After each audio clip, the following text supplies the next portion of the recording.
No.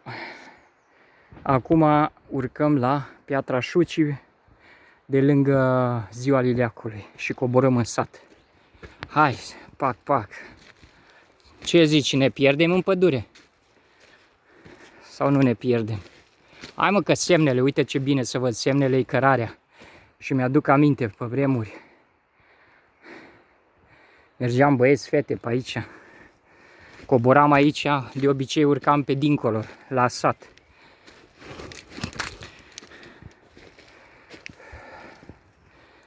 Uite câte semne îs, să fac o poză. Na, hai să urcăm. Țaca, paca. Hai mă, că dacă nu m-am pierdut în Londra, nu mă pierd nici în pădure. Da mă, adevărul e că m-am și pierdut în Londra. Atât de mult m-am pierdut, ferească Dumnezeu. Acolo dacă n-ai telefon cu hartă, e mare Londra. Da, nici acum nu cunosc, să zici că eu cunosc Cam Palmă. Nici n-ai cum să o cunoști. Cam Palmă. Uite aici. Uite, se vede și aici că e cărarea.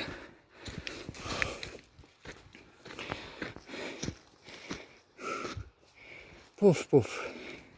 Nu s-a obișnuit. Tot pe drum drept.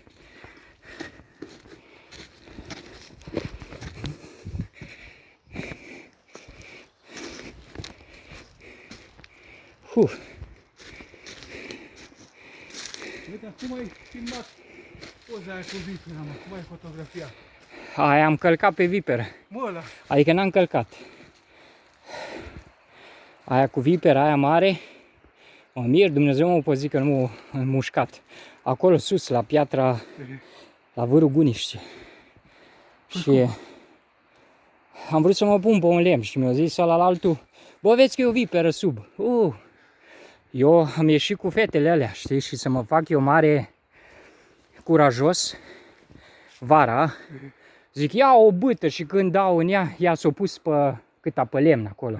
Era lungă, mare, groasă. Se vedea un corn mic pe bot acolo, în față, la gură. Și eu iau un vârf de lemn, o botă groasă, dar era uscată. Și când am dat cu ea, cu bota în ea, s-o rupt bota, că era putredă, coaptă, s-o rupt și eu era să cad pe burtă, pe vipera aia. Îți dai seama că aia se putea întoarce și să sară pe mine. Aia s-a ascuns câta pe la iarbă și nu mai știu cum am omorât-o. Dar am tremurat picioarele în pantaloni scurți, așa îmi făceau picioarele. Tăcă. Zicea ăla la alt băiat: bă, putea să te muște. Bă, e adevărat. Da. No. Hai să mergem. Și după aia, când am omorât-o, zic, hai să-i fac poză. Aveam poză din aia, filmare pe film. Uite aici se vede. Se văd semnele. Nu afli din alea. Ce? Injecții. Păi nu, cu vipera, ci că mi-a zis care se ocupă cu vipere. Zice că nu mori imediat, după 5-6 ore. Poți să te duci în Ungaria să-ți iei fiolă. O fiolă pentru antiviperin e scumpă, e, nu știu, 500 de euro. Dar eu am crezut că mori imediat. În jumătate de oră, zice, nu, 5-6 ore, chiar mai mult.